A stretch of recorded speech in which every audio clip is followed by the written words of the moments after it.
muttafin, ahli nasab yang kredibel dan membidangi. Ya, itu jawabannya. Oke. Saya ya. Syekh Mansur bin Ibrahim yang Anda pakai itu mengithbat Ba'alawi. Dengan diskusi, namanya tesis kan harus diselesaikan dengan diskusi. Ternyata diskusi itu Kang Iman tidak berani datang. Kebetulan disambut mesra dengan si Kori yang sedang mencari panggung saat itu. Alhasil Korilah yang menghadapi diskusi tersebut.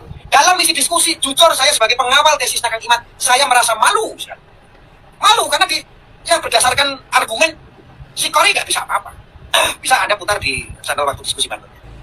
Banyak kok di YouTube.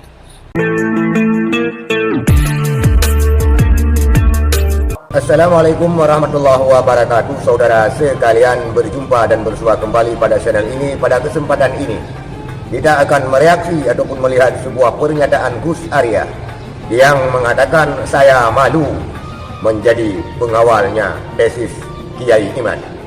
Ketika debat di Banten, Kiai Iman tidak menghadiri ataupun dengan lakap sekarang Al-Kaburi, kabur, dan diwakili oleh Sikari. Kata Gus Arya yang kebetulan Sikari tersebut lagi mencari panggung dan dia tidak mengetahui apa-apa. Itulah sentimen Gus Arya. Kita lihat dulu selengkapnya. Muttafin, ahli nasab yang kredibel dan membidangi. Ya, itu jawabannya. Oke. Saya ya. Syekh Mansur bin Ibrahim yang Anda pakai itu mengithbat Ba'alawi. Dulu saya mengawal kajian atau yang diteliti oleh Kang Iman.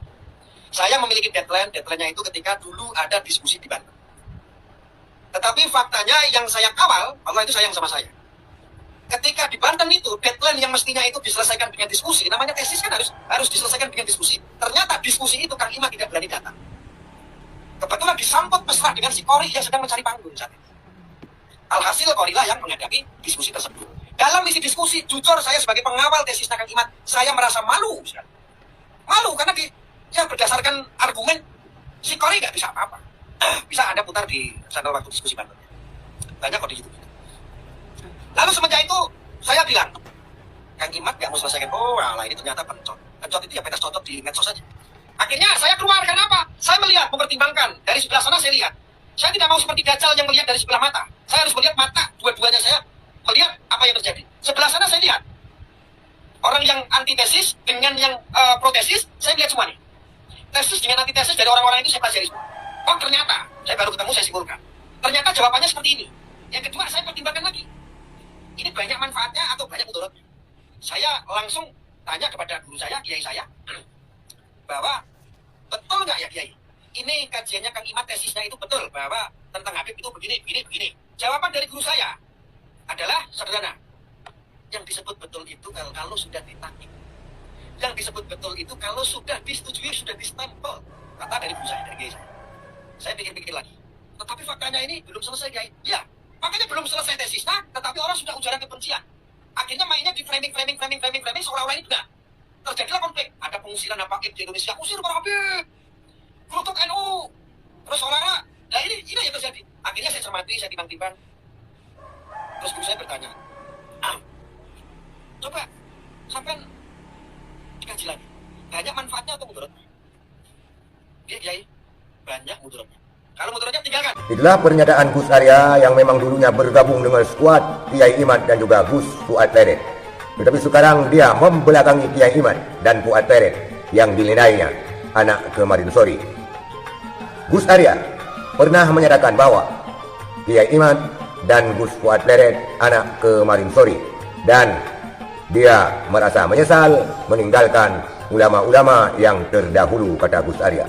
Pada kesempatan ini juga Gus Arya mengatakan bahwa ketika debat di Banten antara Gus Wabi juga dengan Tengku Kari, kelihatan sekali Tengku Kari tidak menguasai materi alias bego. Sehingga Tengku Kari dalam menjawab berbagai pertanyaan yang diajukan oleh Gus Wabi. Pada video permulaan tadi, dia diketahui oleh Gus Wabi. Dan pada masa itu, Gus Arya masih dalam skuad Kiai Iman, dan setelah dia memperhatikan debat tersebut, mencermati bahwa dia tidak bisa menjadi skuad tim Kiai Iman lagi, dan dia berbalik arah Katanya Allah masih menyelamatkan dia. Untung ada Qari katanya, yang mewakili Kiai Iman. Yang memang Qari ini, kata Gus Arya, sedang cari panggung. Walaupun dia tidak menguasai materi debat, dia tetap ngotot untuk terus melanjutkan debat sehingga debatnya diketahui dan juga menjadi narasumber yang konyol. Itulah sentimen Gus Arya. Sekian saudara sekalian, mohon tanggapannya melalui kolom komentar di bawah ini. Assalamualaikum warahmatullahi wabarakatuh.